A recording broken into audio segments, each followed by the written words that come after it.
History is a battlefield, and truth is the first casualty. Welcome to the History Frontline. Picture this: the year is 1938. High in the Tibetan plateau, where the air is so thin it burns your lungs, a team of German scientists and SS officers trudge through snow that hasn't been disturbed by Western feet in centuries. They're not here for conquest, not yet. They're here looking for something far more dangerous than territory. They're searching for proof of their own divinity. This is where our story begins, not in the bunkers of Berlin, not in the war rooms where generals moved armies like chess pieces, but here, in the frozen mountains, where Heinrich Himmler's obsession with the occult would lay the psychological foundation for the most terrifying empire the world has ever seen. You see, to understand the weapons Hitler planned to build, the cities he dreamed of erecting, the very genocide he industrialized, we first have to understand the twisted mythology that convinced millions of people they were chosen by fate itself. This wasn't just fascism, this was a death cult with the budget of a superpower, the Ahnenerbe. The name translates roughly to Ancestral Heritage Society, but that polite academic veneer hid something far darker.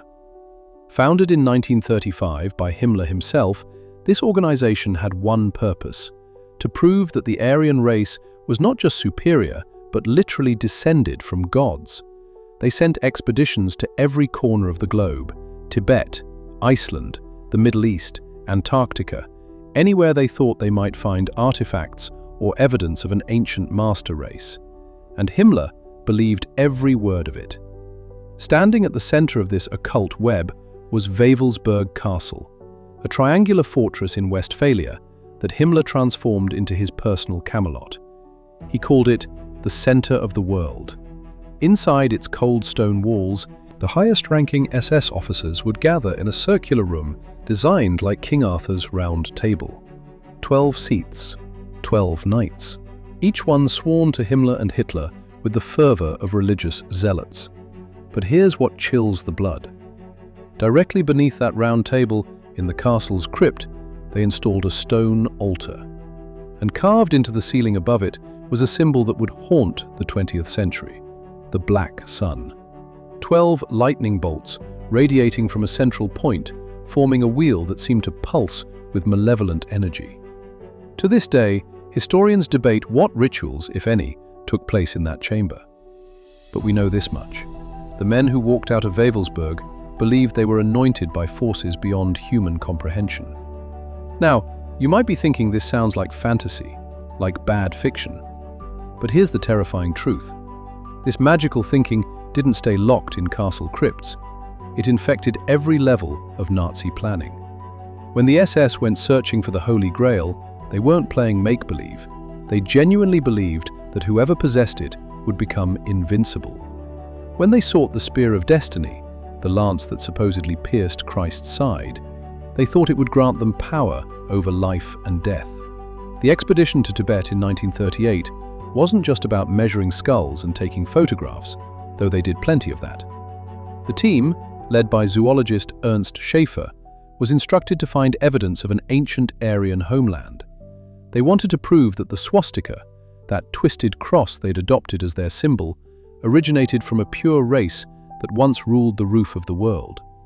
They filmed everything, took thousands of photographs, measured the craniums of Tibetan people with calipers, reducing human beings to data points in a grotesque racial catalogue.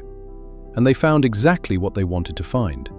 Because when you start with a conclusion and work backwards, evidence becomes infinitely malleable. But the occult obsession went deeper still.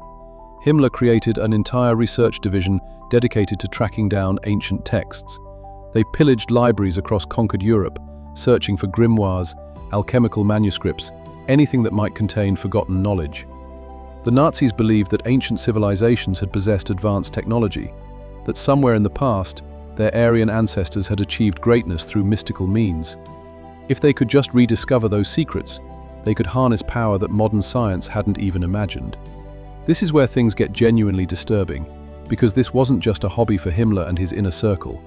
This worldview shaped military decisions. Resources that could have gone to developing conventional weapons were instead poured into expeditions to find mythical artifacts. Soldiers who could have been fighting on the front lines were instead digging in remote locations, looking for Atlantis or the entrance to a hollow Earth.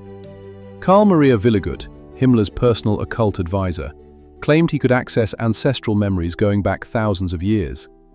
This man, who had been institutionalized for mental illness, helped design SS rituals and symbols. He convinced Himmler that the Germans were destined to rule, not through mere military might, but through a mystical awakening that would sweep across the Aryan race like wildfire. Think about that for a moment. The second most powerful man in Nazi Germany was taking strategic advice from someone who claimed to channel ancient spirits. And yet, paradoxically, the Nazis were also pioneers in cutting-edge technology: jet engines, ballistic missiles, chemical weapons. How do you reconcile medieval mysticism with 20th century science? The answer is simple and terrifying. They didn't see a contradiction. In their minds, they were rediscovering ancient knowledge that had been lost. Every technological breakthrough was proof that their ancestors had achieved similar feats. The V2 rocket wasn't just engineering, it was destiny made manifest. This fusion of superstition and science created a uniquely dangerous ideology, because while they were searching for the Holy Grail, they were also building concentration camps with industrial efficiency. While they studied ancient runes, they were designing gas chambers. The mysticism didn't make them less dangerous, it made them completely unpredictable.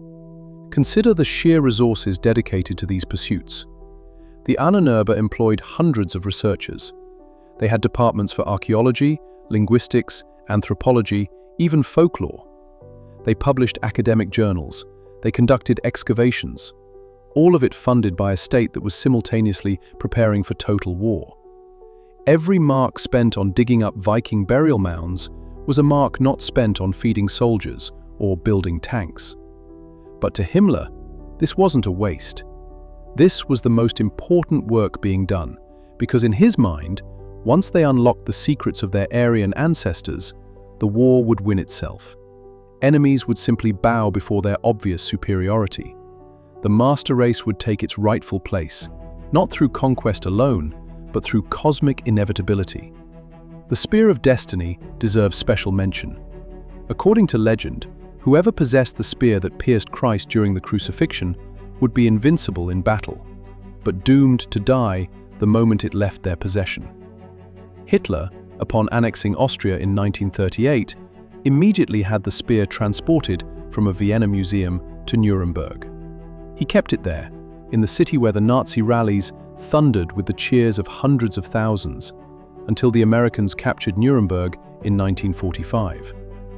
Within hours of losing possession of the spear, Hitler was dead in his bunker. Coincidence? Of course. But try telling that to a true believer. This is the foundation we're building on. Everything that follows, every weapon, every architectural monstrosity, every genocidal plan, springs from this toxic soil. The Nazi leadership genuinely believed they were engaged in a cosmic struggle between light and darkness, between the chosen and the inferior. And when you believe you're fighting on behalf of the universe itself, there's no atrocity you won't commit, no weapon too terrible to build, no plan too monstrous to execute. The black sun still radiates its dark light across history. You can find its symbol spray-painted on walls by neo-Nazi groups. You can see it tattooed on the bodies of white supremacists. The occult heart of the Third Reich never truly died. It just went underground, waiting for new true believers to resurrect it. But we're getting ahead of ourselves. Right now, in 1938, the war hasn't even started. The death camps are still just blueprints. The rockets that will terrorize London haven't left the drawing board. But in the halls of Wewelsburg Castle, beneath that black sun, the true believers are already planning a world that would make hell look like a mercy. They were searching for power in all the wrong places, and they were about to find it. The architect's pencil moved across the blueprint with precision. Albert Speer, young and ambitious, sketched a building so massive that clouds would form inside it, not around it, inside. This wasn't architecture. This was domination made concrete. Welcome to Germania, the capital that would erase Berlin from existence. If you've ever stood before a monument and felt small, multiply that feeling by 1,000. That's what Hitler wanted. That's what Speer designed. A city built not for people, but to crush the human spirit under the weight of stone and steel. Every street, every building, every sculpture was calculated to send one message: you are nothing. The state is everything. Let's start with the centerpiece, the obsession that consumed Hitler's imagination until his final days in the bunker. The Volkshalle, the People's Hall. The name is almost laughably ironic, because there was nothing for the people in this design. This dome would have been the largest enclosed space ever constructed. Picture this: standing at ground level, you look up and up and up, and the ceiling is so far away it disappears into mist. Because yes, the building would have been so enormous that its own internal atmosphere would have created weather patterns, rain clouds, inside a building. Engineers calculated that on humid days it would rain indoors. The numbers are almost impossible to comprehend. The dome would rise 290 meters into the Berlin sky. For perspective, that's taller than the Statue of Liberty and her pedestal combined. The base would span 250 meters in diameter. 180,000 people could fit inside, standing shoulder to shoulder, and they would all look like ants beneath that crushing vault of stone. But here's what reveals the true madness. Hitler didn't want 180,000 people comfortably seated. He wanted them standing, packed together, looking up at him as he spoke from a platform that would make him appear as a tiny figure on a distant stage. The point wasn't comfort, it wasn't even practicality. The point was to make every individual feel their own insignificance. Speer knew the engineering was borderline impossible. The weight of the dome would require foundations sunk so deep into the Berlin soil that they'd hit the water table. The city was built on swampland, remember, absolutely unsuitable for superstructures. So they conducted tests. They sank massive concrete cylinders into the ground and loaded them with weights, monitoring how far they'd sink. The Schwerbelastungskörper, they called it, the heavy load-bearing body. It's still there today in Berlin, a 20,000-ton concrete cylinder slowly sinking into the earth, a monument to a nightmare that almost came true. The Volkshalle was just the beginning. North of it, stretching like a concrete canyon, would run the Grand Avenue, 5 kilometers long, 120 meters wide. For comparison, the Champs-Élysées, the most famous avenue in Paris, would fit comfortably down the middle of Germania's main street, with room for 2 smaller roads on either side. And at the northern end of this avenue, the Arch of Triumph, not the one in Paris. Hitler thought that one was embarrassingly small. His arch would dwarf it, stand 117 meters tall. The Arc de Triomphe could fit inside it 49 times. Let me say that again. You could stack 49 copies of France's most iconic monument inside Hitler's arch, and still have room left over. The arch would be inscribed with the names of Germany's war dead from the First World War. 1.8 million names. Every soldier who fell in what they called the betrayal, the stab in the back that cost them victory. This monument wasn't about honoring the dead, it was about nursing a grudge, making sure that everyone who walked through that arch understood that Germany had scores to settle. Albert Speer was only 30 years old when he became Hitler's chief architect. He was talented, no question. His designs for the Nuremberg rally grounds proved that. Those soaring columns of light, hundreds of searchlights pointing straight up into the night sky, creating what Speer called a cathedral of light. Visitors described feeling like they were standing inside a building made of illumination itself. But talent in service of evil is just evil with better aesthetics. Hitler and Speer would spend hours together, hunched over scale models of Germania. They'd place miniature buildings on the massive model, moving them around like children playing with blocks. Except, these weren't children, and this wasn't a game. Every building they placed on that model represented forced labor. Demolished neighborhoods, families displaced, history erased. Because here's what they don't tell you in the architecture textbooks. To build Germania, they would have had to demolish most of central Berlin. 50,000 people would be forcibly relocated. Historic buildings, some dating back centuries, would be torn down. The Berlin that existed would become a ghost, remembered only in photographs. And the labor? Speer planned to use concentration camp prisoners, worked to death among the stone and concrete, their bodies mixed into the foundations of buildings meant to last 1,000 years. The 1,000-year Reich would literally be built on corpses. Let's talk numbers. The project would have required 250 million cubic meters of stone. To put that in perspective, the Great Pyramid of Giza contains 2.3 million cubic meters of stone. Hitler's capital would require more than 100 times that amount. The quarries of Europe would have been stripped bare.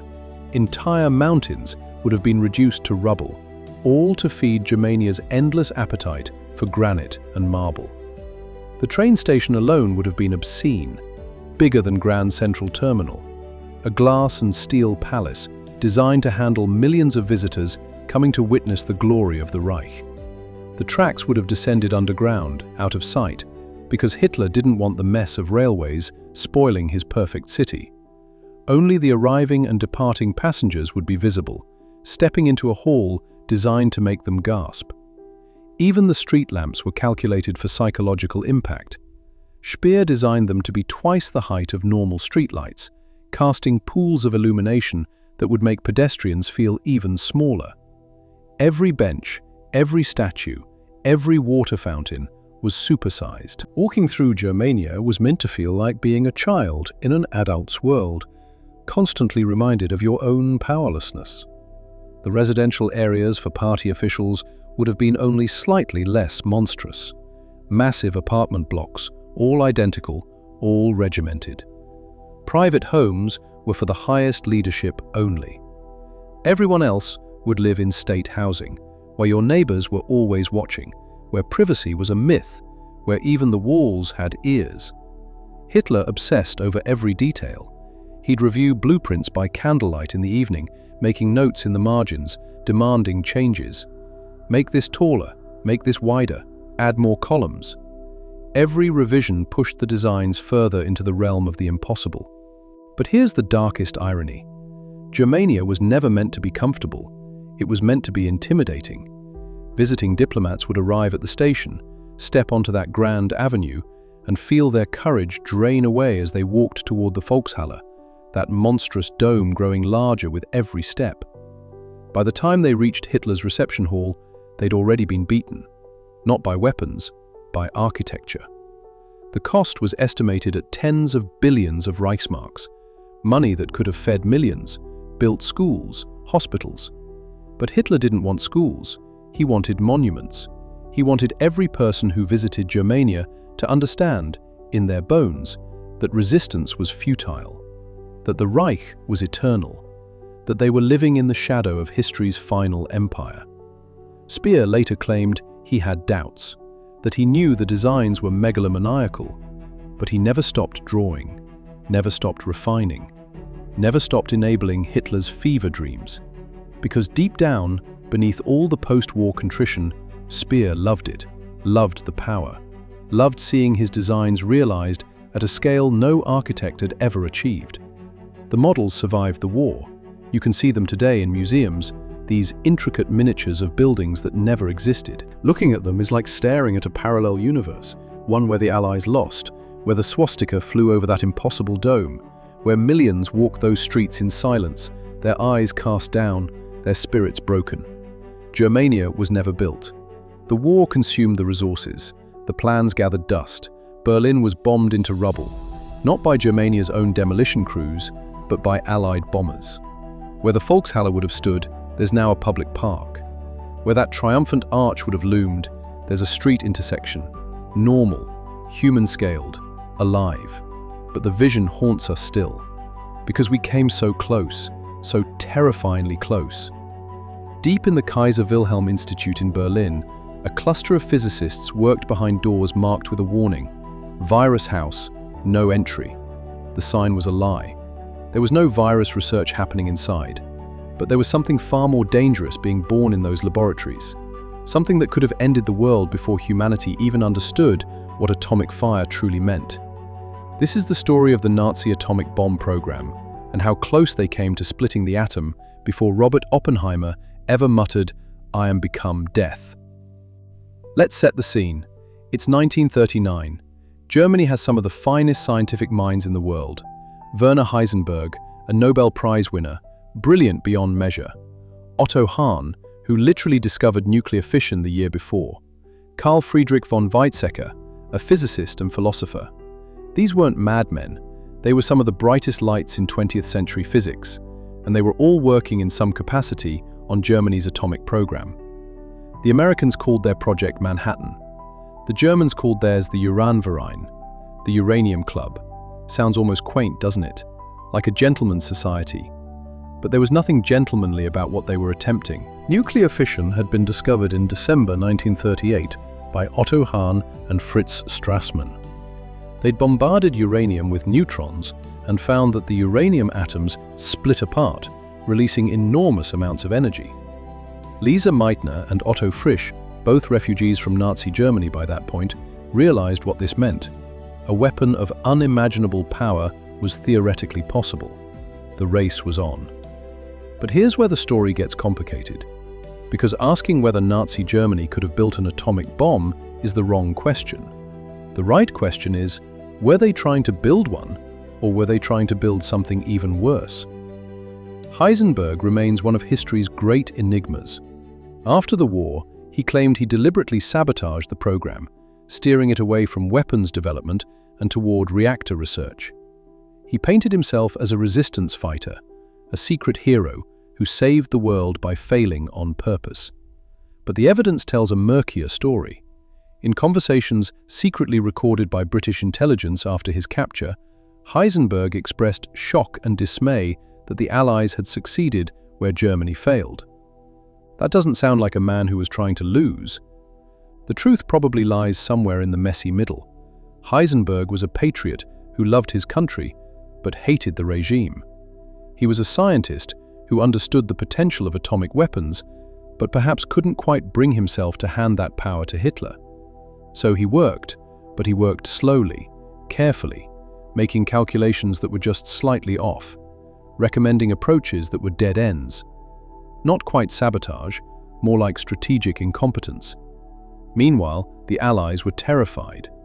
Intelligence reports suggested the Germans were far ahead in the race. They'd secured uranium mines in Czechoslovakia. They controlled the Norsk hydro plant in Norway, the only facility in Europe capable of producing heavy water in large quantities. Heavy water was essential for moderating a nuclear reaction. Without it, building a reactor was nearly impossible. That's where Operation Genocide comes in, one of the most daring commando raids of the entire war. Vemork, Norway, February 1943, deep winter. The Norwegian commandos who parachuted into that frozen wilderness knew they might not survive. The Norsk hydro plant was built into the side of a mountain, accessible only by a single bridge, heavily guarded by German troops. The cliffs below dropped away into darkness, impossible terrain. But they'd trained for impossible. 6 men made it to the plant. They cut through fences, crawled through intake tunnels, and planted explosives in the heavy water electrolysis chambers. The explosion, when it came, was precise, surgical. It destroyed months of production without killing a single Norwegian worker.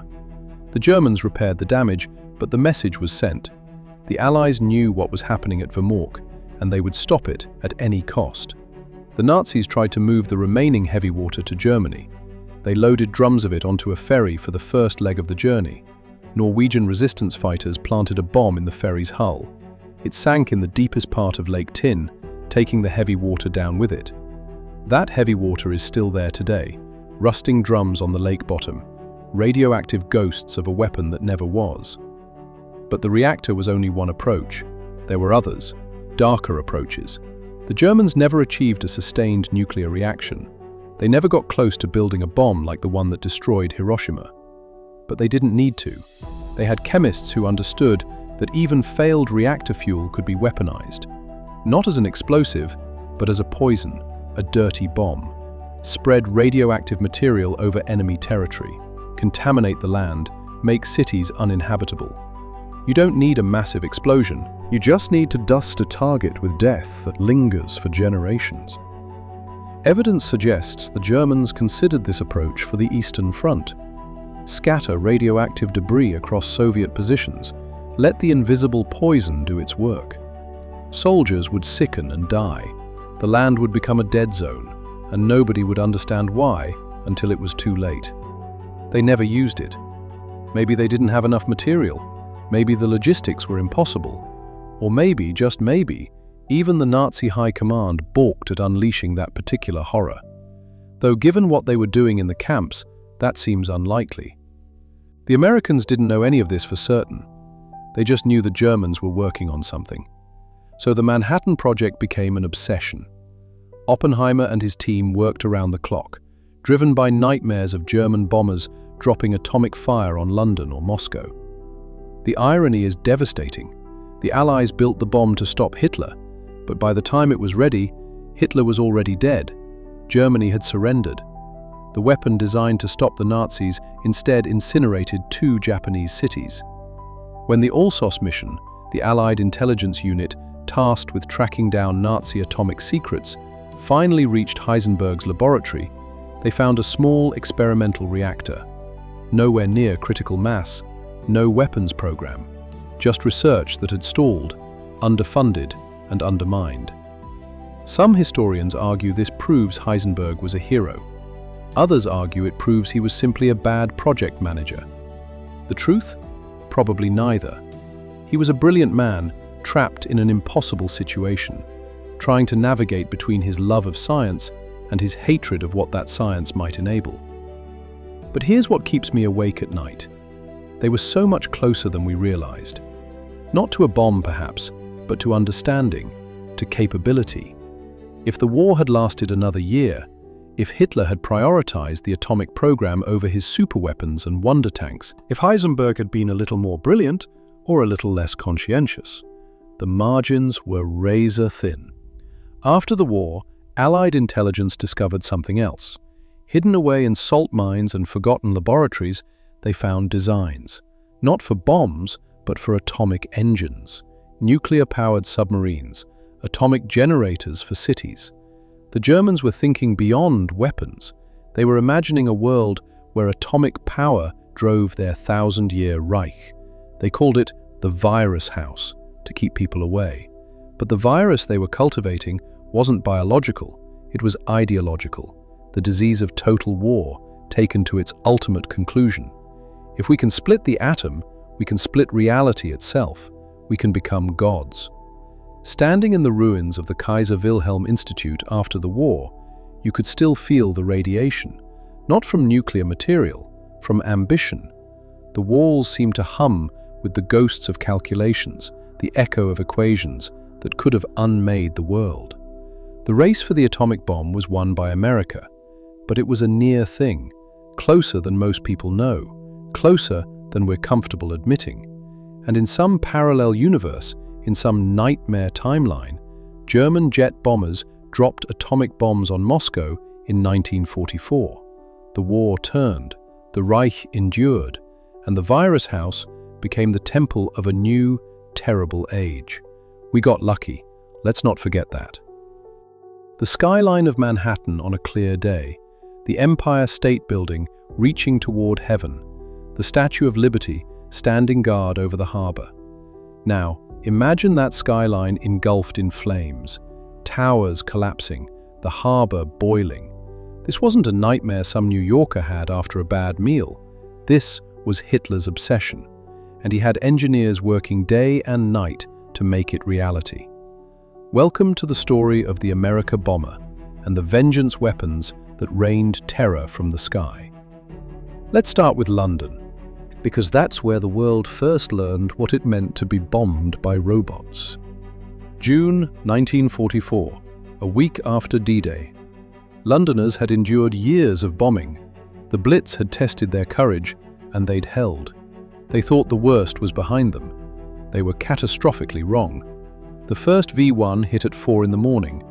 People heard a strange sound, like a motorcycle engine puttering overhead. Then silence. Then the explosion. 13 people dead, buildings reduced to rubble, and nobody understood what had just happened.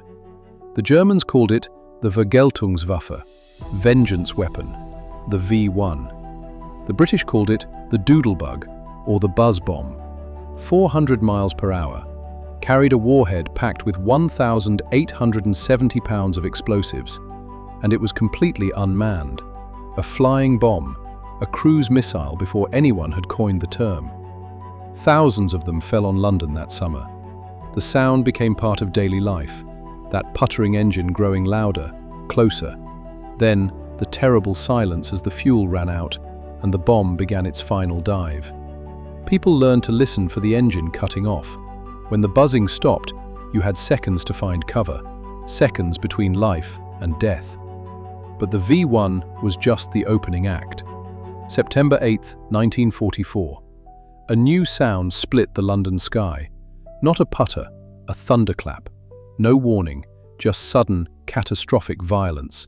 The first V2 had arrived. The V2 was unlike anything the world had seen. A ballistic missile, 56 feet tall, fueled by liquid oxygen and alcohol. It climbed to the edge of space, 50 miles up, then fell back to Earth at 3,600 miles per hour.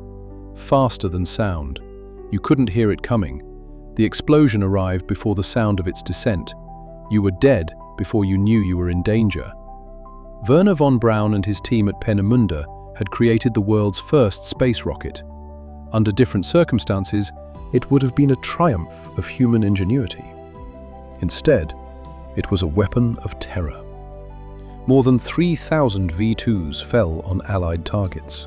London, Antwerp, each one a technological marvel in service of mass murder. The V2 was the first man-made object to reach space. Think about that. Humanity's first touch of the cosmos was not in peace, but in war. The same rocket that could have carried satellites or astronauts instead carried high explosives. The same principles that would eventually land humans on the moon were first perfected to rain death on civilians. But Hitler wanted more, always more.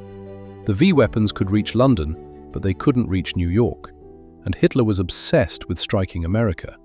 He wanted Americans to feel what Londoners felt. He wanted to prove that nowhere was safe, no ocean too wide, no distance too far. Enter the America Bomber Program.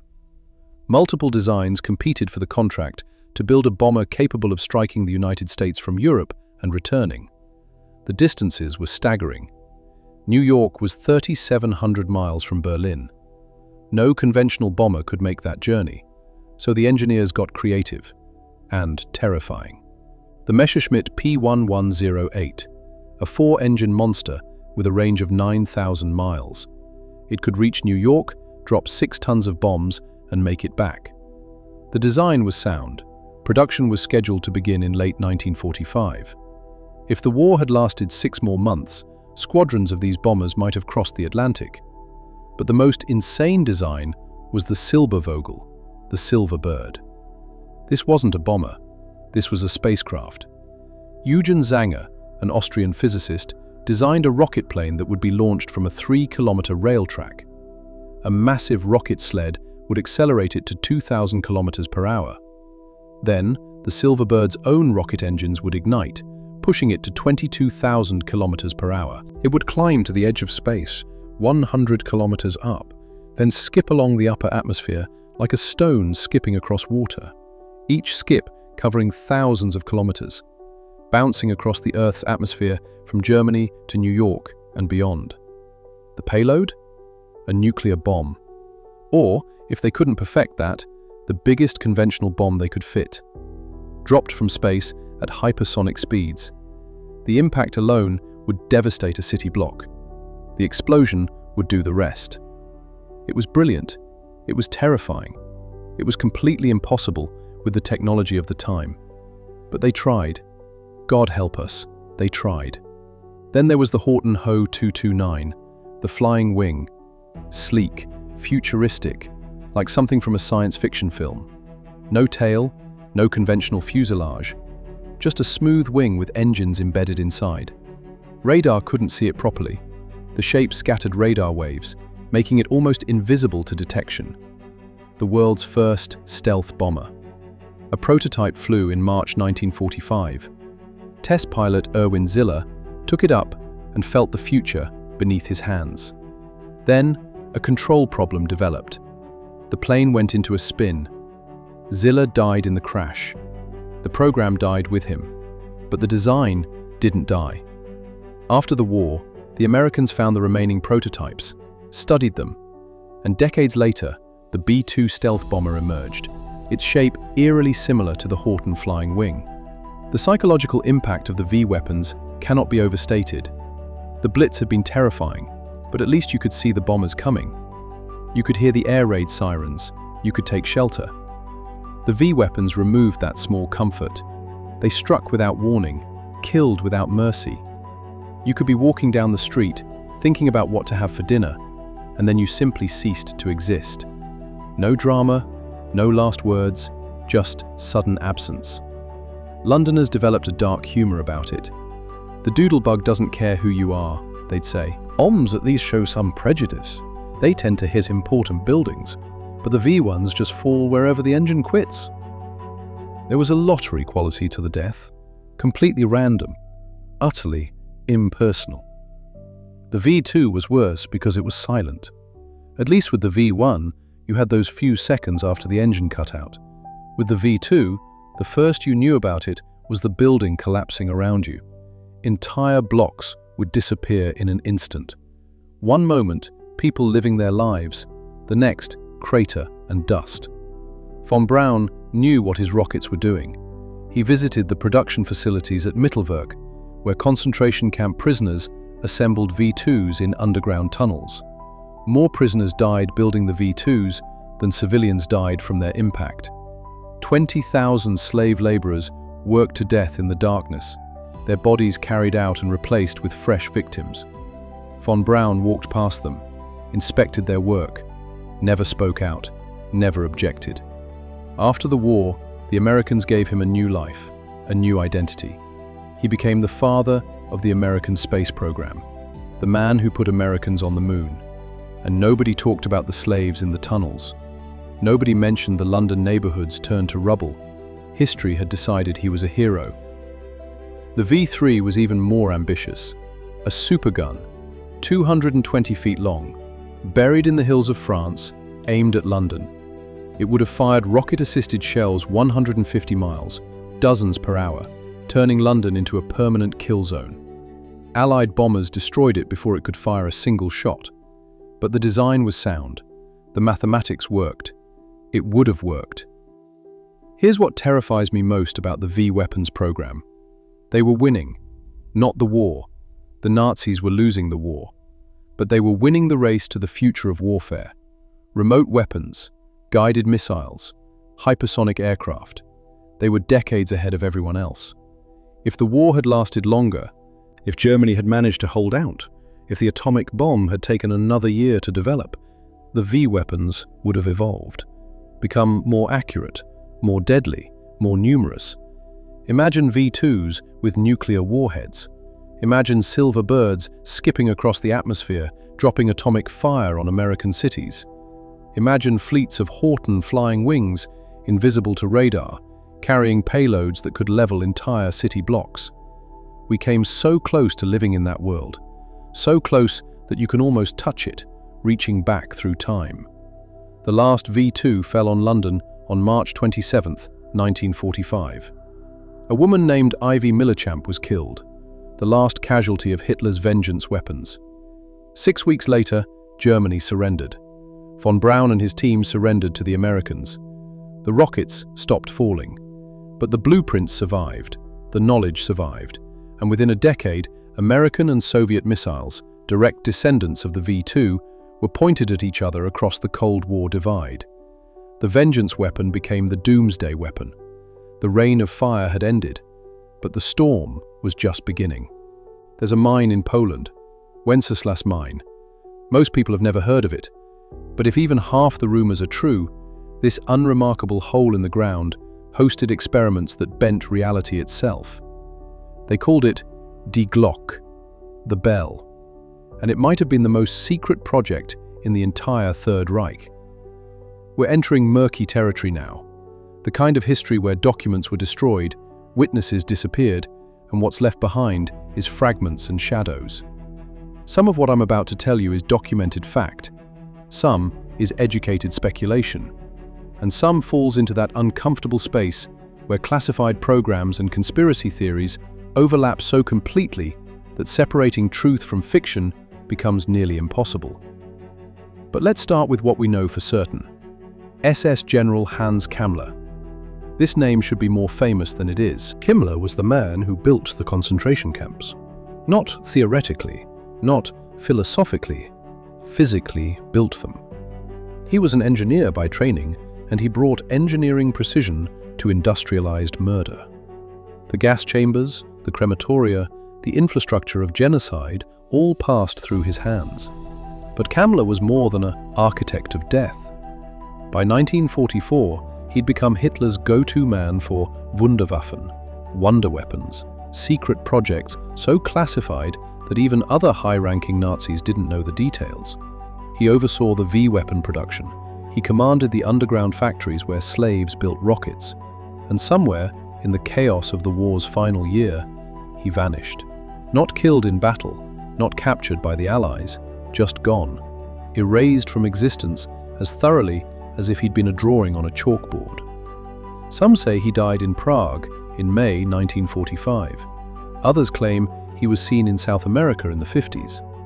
American intelligence files suggest they might have recruited him, given him a new identity in exchange for his knowledge. But the files are heavily redacted, more black ink than text. Whatever Kammler knew, whatever projects he oversaw, someone decided that information needed to stay buried. Die Glock first appeared in the historical record through Igor Witkowski, a Polish journalist and military historian who claimed to have seen transcripts of interrogations conducted by the Polish intelligence service. According to these documents, Die Glock was a device tested in the Wenceslas mine under Kammler's direct supervision. The bell was supposedly 9 feet wide, 12 to 15 feet high, made of a heavy metal, possibly lead. Inside, 2 counter-rotating cylinders spun at high speeds, containing a substance the Germans called Serum 525, a purple metallic liquid, highly radioactive. When the device was activated, it glowed. The air around it shimmered, and things began to happen that shouldn't have been possible. Plants near the device died. Not slowly, but instantly, turning to black dust as if they'd been aged centuries in seconds. Animals exposed to the activated bell developed cellular decomposition. Their tissues broke down at the molecular level. Crystal forms appeared and dissolved. And anyone working near the device too long became sick with symptoms that sound suspiciously like radiation poisoning. 7 scientists allegedly died during the testing phase. The official cause of death wasn't recorded. Their bodies were cremated immediately. No autopsies, no investigations, just gone. So what was Die Glocke actually supposed to do? That's where things get speculative. Anti-gravity research is the most common theory. The Nazis were obsessed with finding ways to defeat gravity. If you could make a vehicle that didn't rely on conventional propulsion, that could hover or move in any direction without thrust, you'd revolutionize warfare. Flying saucers before anyone called them that. Some go further. Time manipulation, space-time distortion. The bell was supposedly trying to access what they called the vortex, creating controlled singularities that could bend the fabric of reality. Sounds like science fiction, except we know the Nazis took this kind of research seriously. They recruited physicists, allocated resources, built facilities in secret locations. The Henge. There's a structure near the Wenceslas mine that's become central to the Die Glock legend. A concrete framework, circular, with thick supporting columns. It looks like something built to hold enormous weight or to contain a powerful electromagnetic field. The structure survives to this day. You can visit it, touch it. Try to imagine what it held. Local rumors from the war years speak of strange lights in the mountains at night. Blue-purple glows that pulsed and hummed. German troops evacuating nearby villages before tests. Trucks arriving under guard, carrying heavy equipment covered in tarpaulins. And after the tests, the convoys would leave, and there'd be dead zones in the forest where nothing would grow for years. Then there's Operation Paperclip's classified cousin. We know the Americans recruited Nazi scientists, Von Braun and his rocket team are famous. But what about the scientists working on projects so secret that even the Nazi leadership kept them compartmentalized? What happened to them? Some paperclip files remain classified to this day, not marked for eventual declassification, just permanently sealed. Why? What was in those files that's still considered too sensitive to reveal more than 70 years later? Let's talk about another Kamla project, the Sun Gun. This one's documented beyond dispute. Plans were found, calculations reviewed, feasibility studied. The concept: a massive orbital mirror in space, focusing the sun's rays into a concentrated beam capable of boiling oceans and burning cities to ash. The engineering was surprisingly solid. A mirror, 3 square kilometers in size, positioned 22,000 miles above Earth. It would rotate to track targets, concentrating solar energy into a beam narrow enough to fit within a city's limits, but intense enough to ignite everything it touched. A death ray from space, powered by the sun itself. The mathematics worked, the materials existed. The only thing missing was the ability to actually get something that large into orbit. But they were working on that too. Staged rockets, each one larger than the V2, building toward the capability to launch payloads into space. If the war had lasted another 5 years, if Germany had secured resources and territory, the Sun Gun might have been possible. An orbital weapon platform, immune to conventional attack, capable of striking anywhere on Earth with minutes of warning. The ultimate terror weapon. But back to Die Glocke. The reason this story persists, the reason serious researchers can't quite dismiss it completely, is because of the context. We know the Nazis were working on advanced propulsion. We have documents about plasma experiments, electromagnetic field research, attempts to manipulate gravity using rapidly rotating superconductors. Die Glocke might have been one of these experiments taken to an extreme. Or it might have been a reactor, a particularly dangerous one that killed everyone who worked on it until they shut it down. Zerum 525 could have been code for any number of radioactive isotopes. The bell could have been an attempt to create a compact power source for submarines or aircraft. The anti-gravity stuff, the time distortion, that might have been added later by people who wanted to believe in something more exotic than the prosaic horror of nuclear research. Here's what we do know. In the final days of the war, as Soviet troops closed in on Silesia, there was a frenzy of destruction. Facilities were demolished, documents burned. The entrance to the Wenceslas mine was sealed with explosives. Whatever had been there was either removed or buried so deeply that it would never be found. And Kamla disappeared into that chaos, taking his secrets with him. There's a Cold War epilogue to this story. In the 50s and 60s, both American and Soviet scientists pursued research into similar areas: anti-gravity, electromagnetic propulsion, field theory applications. Most of it went nowhere, but some programs remained classified for decades. The Americans had Project Winterhaven. The Soviets had their own programs, equally obscure. Were they chasing the same ghosts the Nazis had chased? Had paperclip scientists brought home more than just rocket blueprints? Standing in the ruins of the test site today, you can still feel the weight of unanswered questions.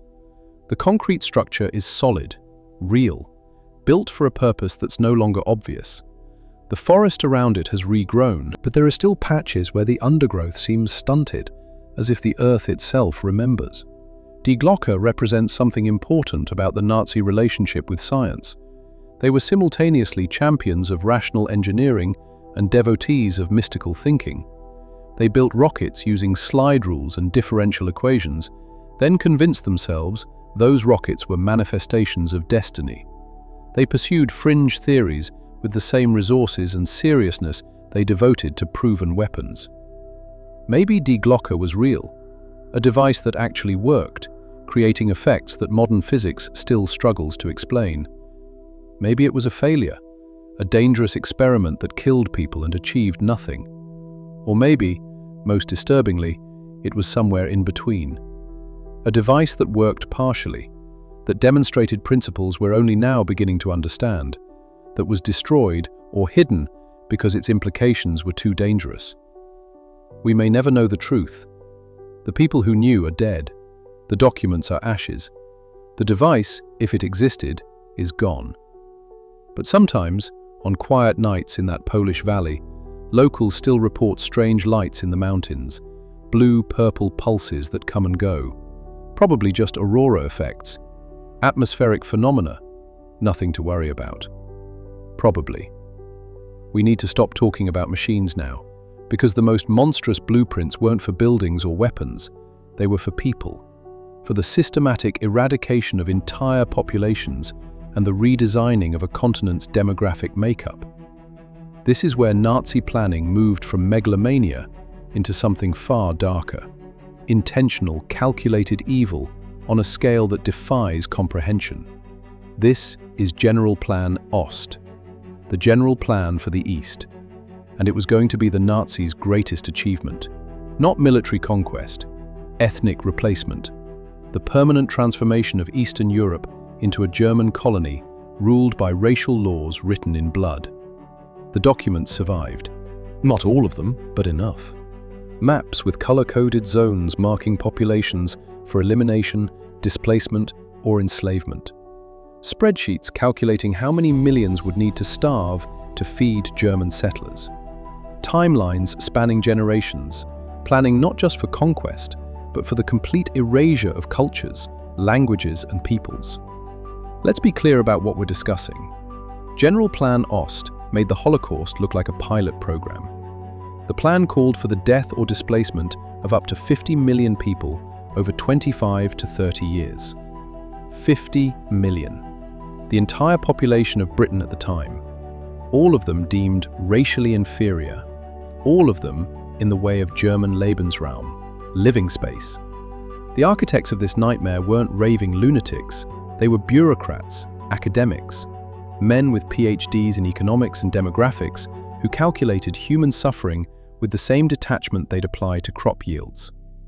Konrad Meyer-Hetling, an agricultural economist and SS officer, was the primary author.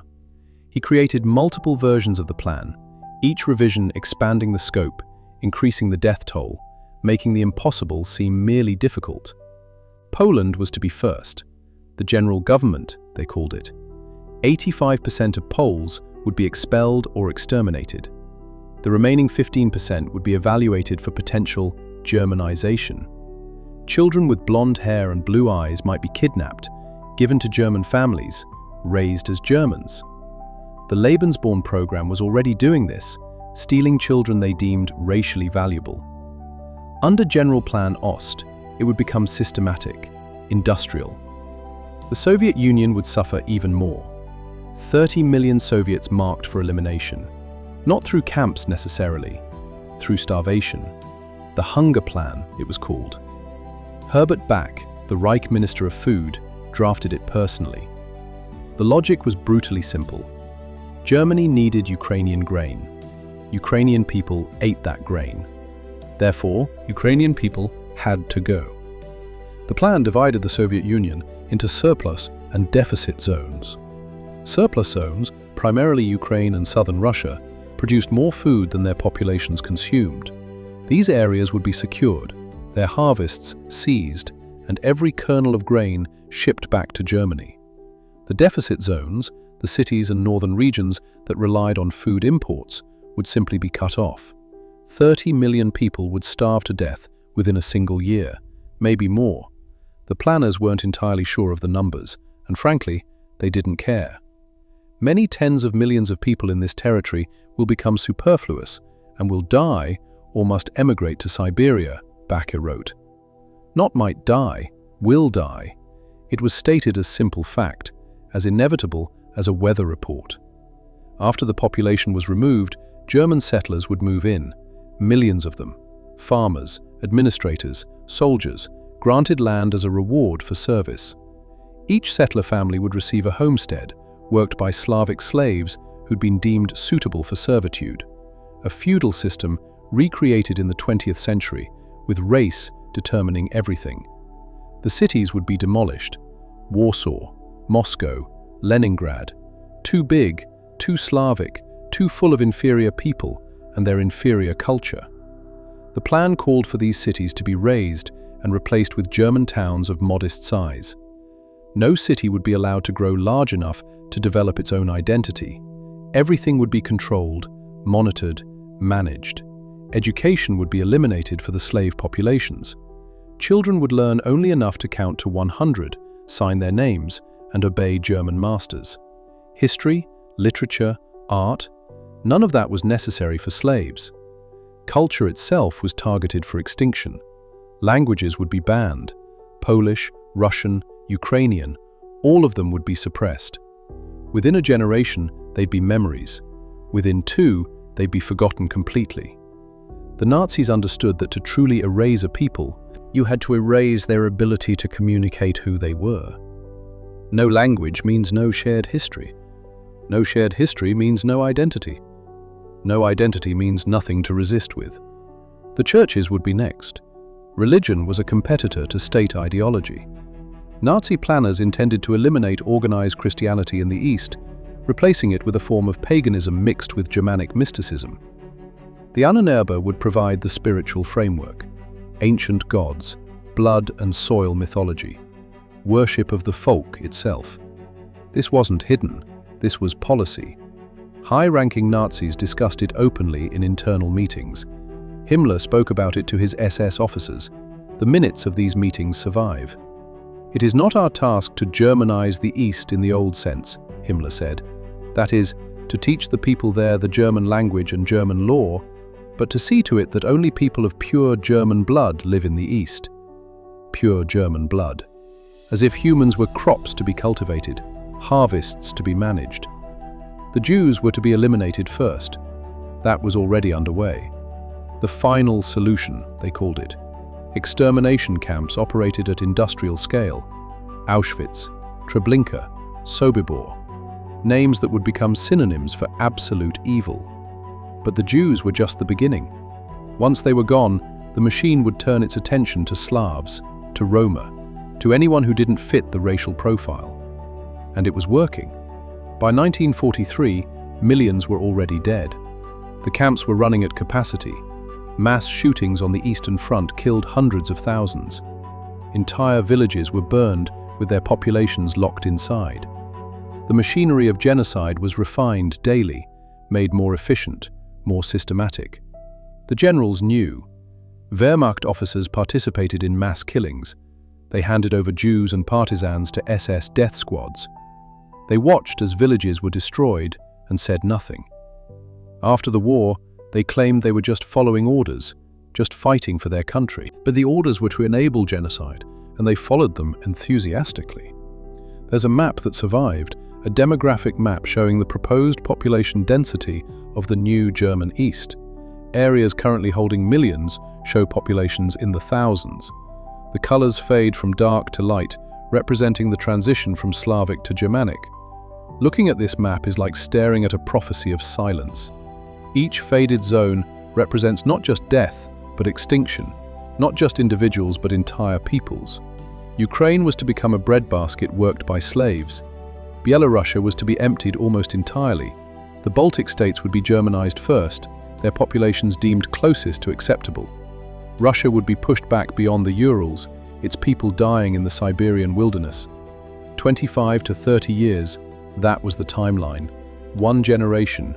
In the time it takes a child to become an adult, to have children of their own, half of Eastern Europe's population would be erased. And the children born in that new world would never know what had been there before. They'd grow up speaking German, worshipping German gods, believing that the empty lands had always been empty, waiting for Germans to fill them. This is what victory would have meant, not just German flags over conquered cities, not just military occupation, but the permanent erasure of millions of people, their cultures, their histories, their very existence. A continental-scale crime that would have made the Holocaust look like a preliminary test. General Plan Ost failed not because the Nazis reconsidered, not because they developed a conscience. It failed because they lost the war. The Red Army stopped them at Stalingrad. Allied bombers destroyed their infrastructure. The Wehrmacht bled out in the snow and mud of Russia. If they'd won, if somehow Germany had triumphed, This plan would have moved forward. The trains would have kept running, the settlements would have been built, the graves would have multiplied until there was no more room to dig. We don't talk about General Plan Ost enough. The Holocaust gets attention, as it should, but this was even larger, even more comprehensive, a scheme to reshape an entire continent, to rewrite the demographics of Europe permanently. The documents sit in archives now, maps and spreadsheets and policy memos. They look bureaucratic, mundane, but read them closely and you're staring at the banality of evil made manifest. These weren't ranting manifestos, they were administrative plans, written in the dry language of government policy, which somehow makes them more terrifying. Because it means people sat in offices, drank coffee, adjusted their spectacles, and calmly calculated how many millions would need to die. They went home to their families afterward, kissed their children, read bedtime stories, and the next morning they came back to the office and continued planning the apocalypse. This is what we were fighting. Not just an army, not just a regime, a vision of the future so monstrous that it challenges our ability to process it. And we came so close to losing. April 1945. The Reich is collapsing. Soviet artillery pounds Berlin. American and British forces sweep through Germany from the west. The 1,000-year Reich has lasted 12 years, and now it's dying in flames and rubble. But in the highest levels of Nazi command, there's a plan. There's always a plan. They called it the Alpenfestung, the Alpine Fortress, a final redoubt in the mountains of Bavaria and Austria, where the true believers would retreat, dig in, and fight forever. Not to win. Victory was no longer possible, but to resist, to make the Allies pay for every foot of ground with blood, to create a myth that would outlive the men creating it. This terrified Eisenhower. Intelligence reports suggested the Nazis were stockpiling supplies in the Alps, building underground bunkers, positioning elite SS units in mountain passes. The terrain was perfect for defense. Narrow valleys, high peaks, limited approach routes. A determined force could hold out for months, maybe years.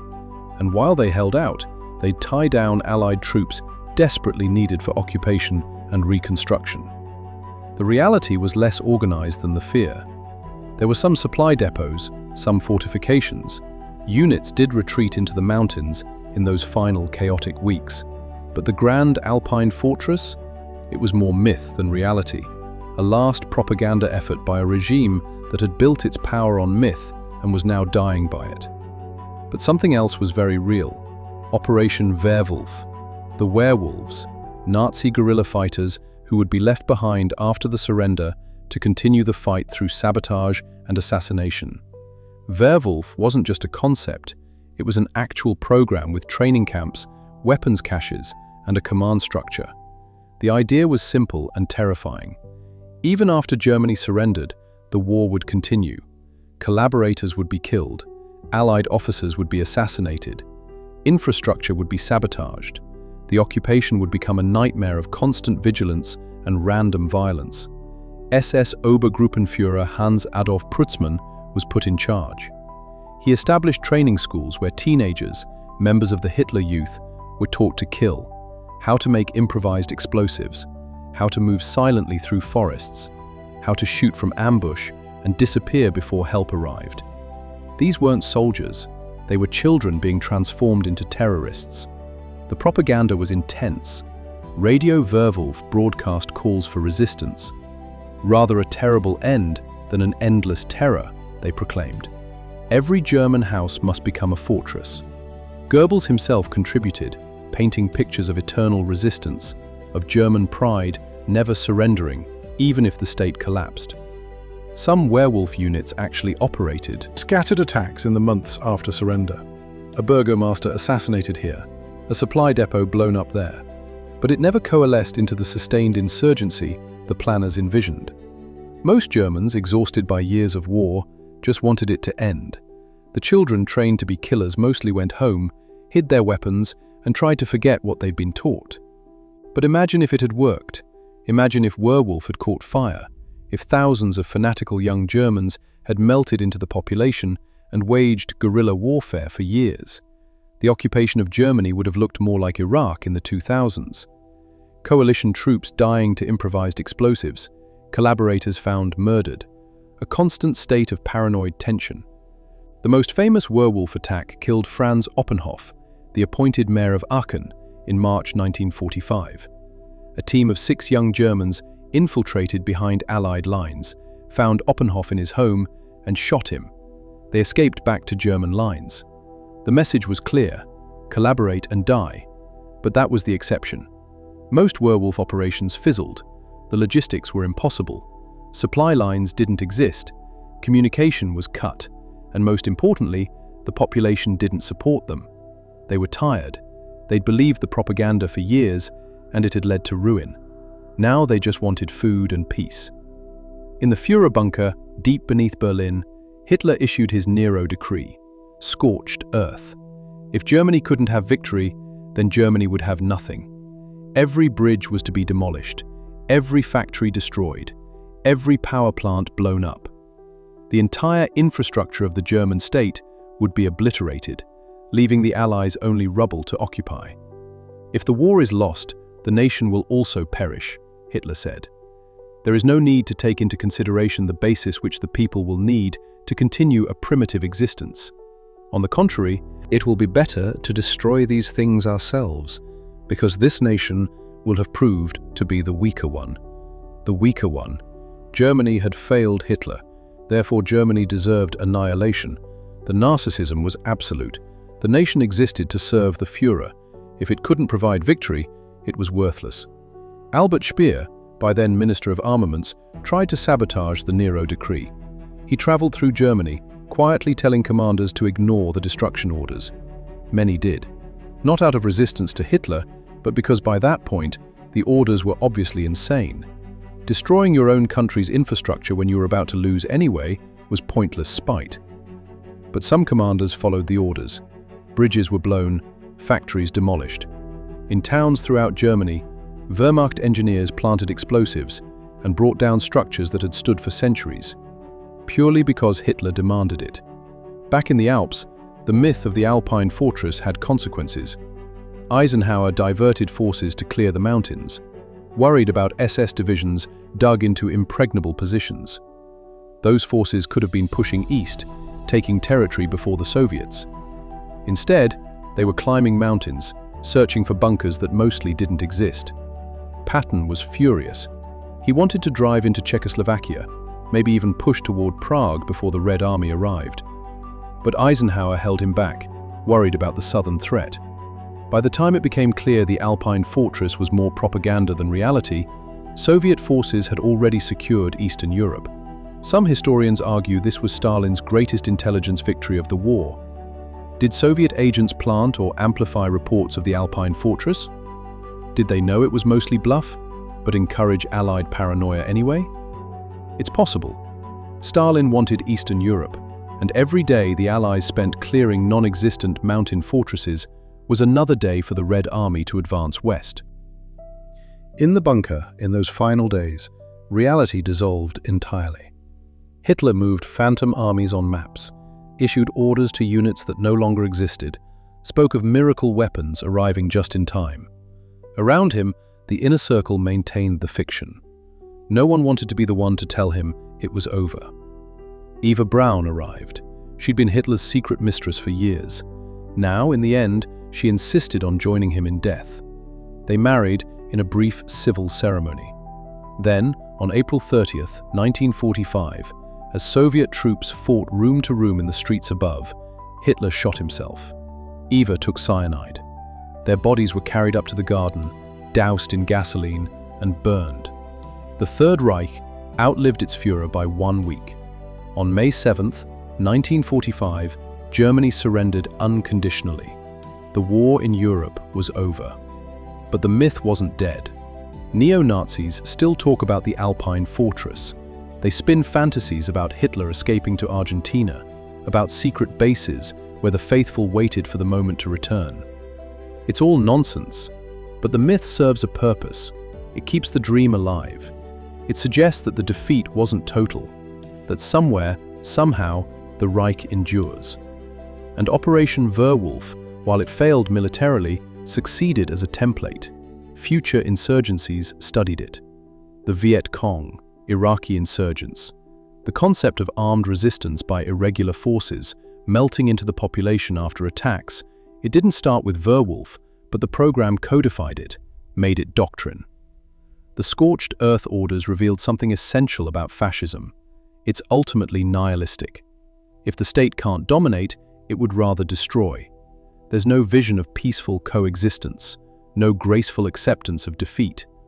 Just a death cult that would rather burn the world than admit it was wrong. Standing in the Alps today, you can still find the bunkers, concrete emplacements built into mountain faces. Most are empty, some are tourist attractions.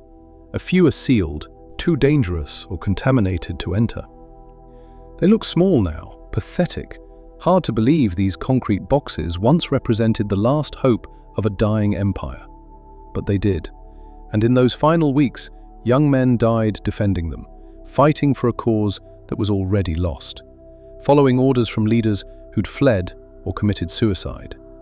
The waste is incomprehensible. The Alpine fortress was a phantom. Operation Werwolf was a failure. The Nero decree was mostly disobeyed. But together, they reveal the mentality of the Nazi leadership in those final days. Denial, spite, nihilistic rage. They couldn't accept defeat, couldn't imagine a world where they weren't in control. So they retreated into myth, and in doing so, they ensured that even in defeat, the nightmares would linger. The smoke has cleared, Berlin is rubble, the bunker is a tomb, the war is over, justice is coming. Nuremberg is preparing courtrooms, gallows are being built, the Nazi leadership will face trial, the guilty will hang.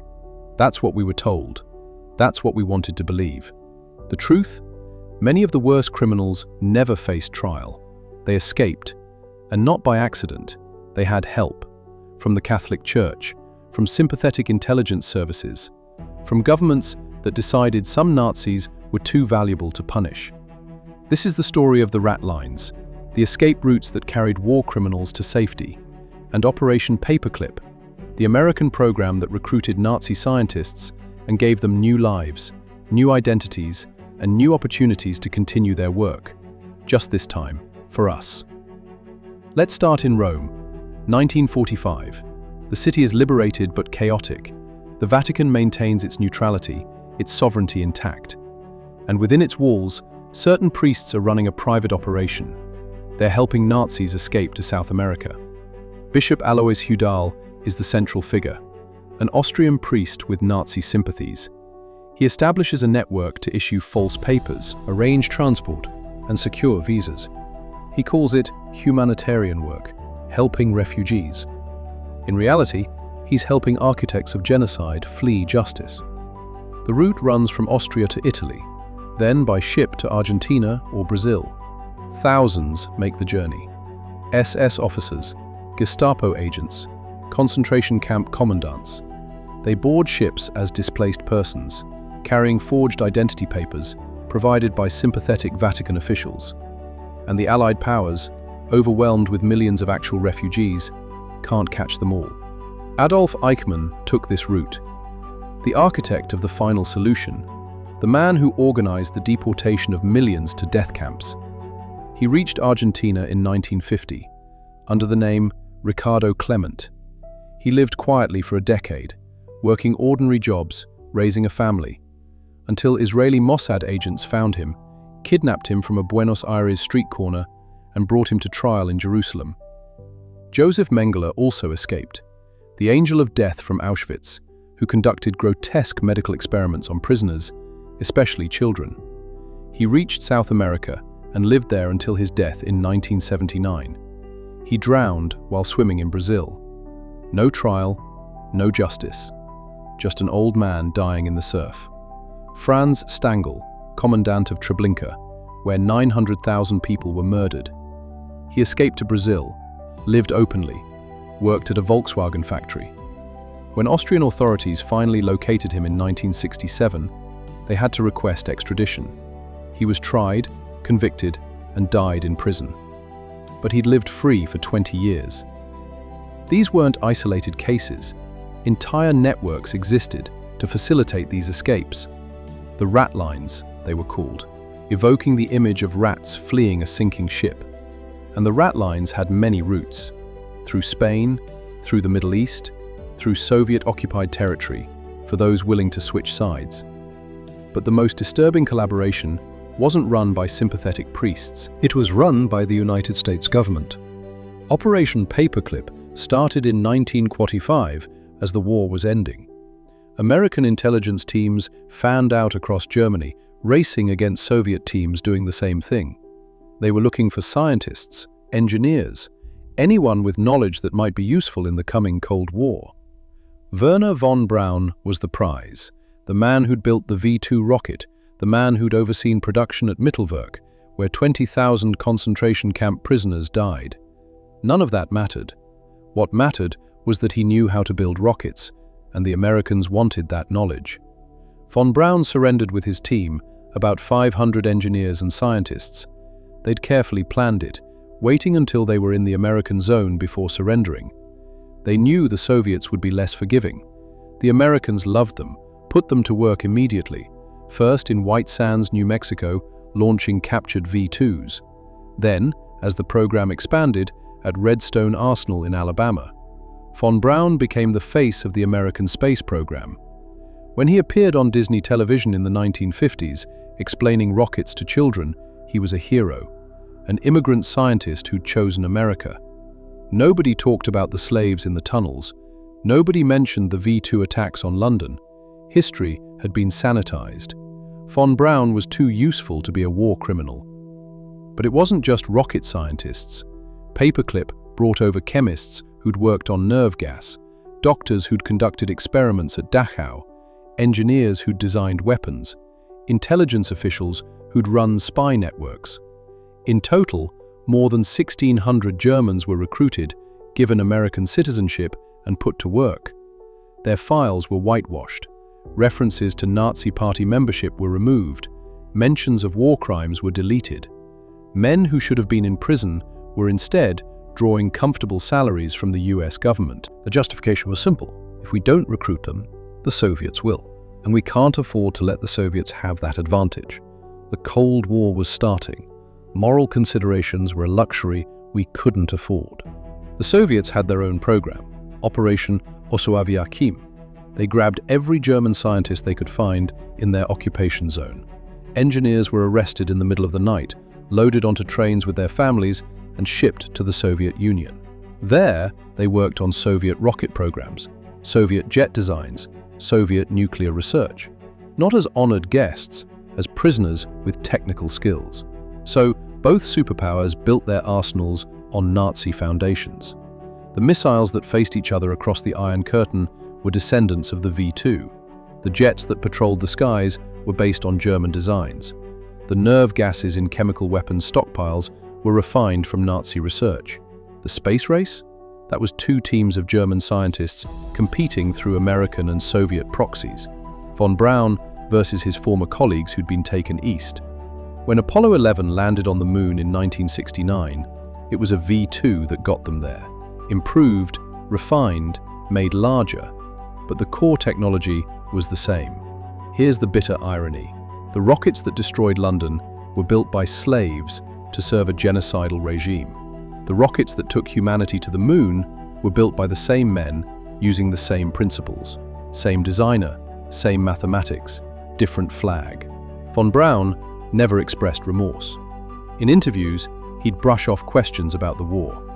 "I aimed for the stars, but sometimes I hit London," he said once, attempting humor. The families of the victims didn't find it funny. Kurt Blome, a high-ranking Nazi doctor who'd conducted experiments on concentration camp prisoners testing biological weapons, tried at Nuremberg and acquitted despite substantial evidence. Why? Because the Americans had already recruited him. He worked for the US Army Chemical Corps. His knowledge of anthrax and plague was too valuable. Hubertus Strughold, the father of space medicine, conducted experiments on prisoners at Dachau, testing human tolerance to low pressure and freezing temperatures. Prisoners died in agony. Struckhold analyzed the data. After the war, he came to America and helped develop spacesuits for NASA. There's a library named after him at the Air Force School of Aerospace Medicine. They didn't remove his name until 2017. Walter Schreiber, another doctor, conducted experiments on prisoners, came to America, worked for the Air Force. When his past became public, the military quietly moved him to Argentina. Problem solved. The rat lines and paperclip reveal something uncomfortable about post-war justice. The trials at Nuremberg were theatre, important theatre, establishing principles of international law that still matter, but selective theatre. The defendants were chosen carefully, the most prominent, the most obviously guilty, the ones whose crimes couldn't be hidden. The useful Nazis? They got second chances, new identities, comfortable retirements in South America, or prestigious positions in American aerospace. Justice depended on whether you had skills the victors wanted, and it worked. The scientists delivered. Von Braun's team built the Saturn V rocket, American ICBMs, military satellites. Every major advance in missile technology for 30 years had German fingerprints on it. From a purely practical standpoint, paperclip was a success. But what did it cost morally? What message did it send? That if you're valuable enough, your crimes don't matter. That genius excuses atrocity. That the right skills can wash away any amount of blood. Argentina became a haven. Juan Perón's government openly welcomed Nazi refugees. Some estimates suggest as many as 5,000 war criminals found sanctuary there. They formed communities, published newspapers in German, celebrated Hitler's birthday in private clubs. For decades they lived openly, protected by a government that saw them as useful allies against communism. Paraguay, Chile, Brazil, all harbored fugitives, some openly, some quietly. Nazi hunters spent decades tracking them down. Simon Wiesenthal devoted his life to it. The Mossad ran operations. Gradually, the net tightened, but many died before they could be brought to trial. Klaus Barbie, the butcher of Leon, escaped to Bolivia, worked for the Bolivian government, helped train anti-communist forces, finally extradited to France in 1983, died in prison. Erich Priebke, SS captain who massacred 335 Italian civilians in the Ardeatine caves, lived in Argentina until 1994, when Italian authorities found him, tried and convicted, lived under house arrest until his death in 2013. The list goes on. War criminals discovered in their 70s and 80s, finally facing trial for crimes committed 40 or 50 years earlier. Better late than never. But the justice feels incomplete. They'd lived most of their lives in freedom, while their victims had none. The Cold War provided cover for this moral compromise. We needed their knowledge. We couldn't let the Soviets have them. National security demanded it. But strip away the rationalizations, and what you have is simple. We decided some crimes were forgivable if the criminal was useful enough. The rockets that took us to the moon were born from the V-2s that destroyed London. The same minds designed both. The same hands built both.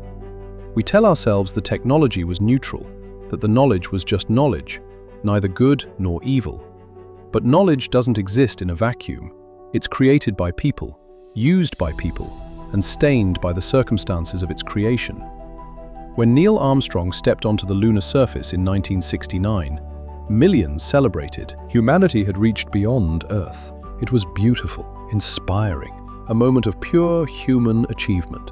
And Werner von Braun, watching from mission control, smiled. His dream realized. Vindication complete. The slaves in the Mittelwerk tunnels weren't there to see it. They'd been dead for 25 years. The smoke may clear, but the scars remain. Thank you for joining us on the front lines. Subscribe to keep the investigation alive. This is the History Frontline. Dismissed.